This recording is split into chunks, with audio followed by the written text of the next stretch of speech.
Hi friends, எல்லாருக்கும் வணக்கம். இன்றைக்கி நம்ம என்ன பார்க்க போகிறோன்னா, உளுத்தங்கஞ்சி எப்படி ரெடி பண்ண போகிறோன்னு பார்க்க போகிறோம். வாங்க. அதுக்கு உளுந்து நான் இன்றைக்கி 3 பேர்த்துக்கு கஞ்சி ரெடி பண்ண போகிறேன். எனக்கு தேவையான அளவுக்கு உளுந்து எடுத்து ஊற வச்சு அரைச்சி இங்கே பாருங்கள், நல்லா தாராளமாக தண்ணி ஊற்றி கலக்கியிருக்கேன். கலக்கி நல்லா சிம்மில் வச்சு நல்லா வேக வச்சு எடுத்தாச்சு.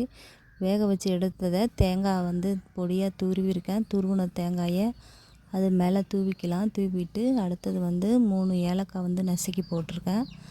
அடுத்தது இது பனவெல்லம்னு சொல்லுவாங்க. இந்த பனவெல்லத்தை தூளாக நசுக்கி அந்த உளுத்தங்கஞ்சியில் ரெடி பண்ணிக்கலாம்.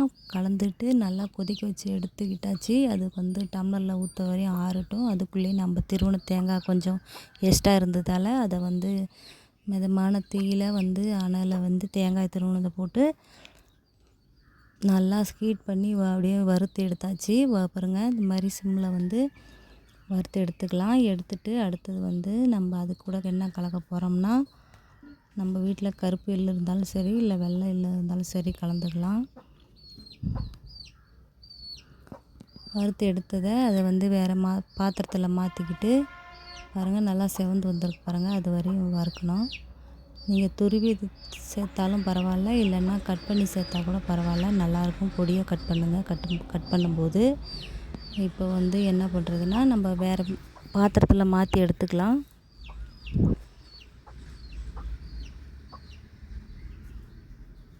நல்லா வறுத்து எடுத்த உடனே பாத்திரத்தில் மாற்றி எடுத்துக்கலாம்.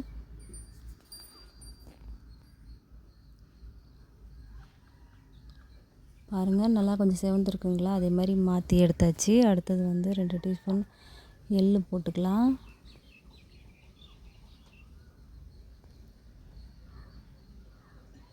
எள்ளு போட்டு அதையும்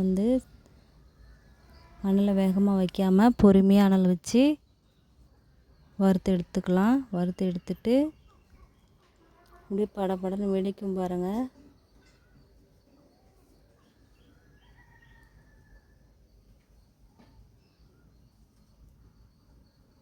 எள்ளு எல்லாம் பொரிய ஆரம்பிச்சிருச்சு.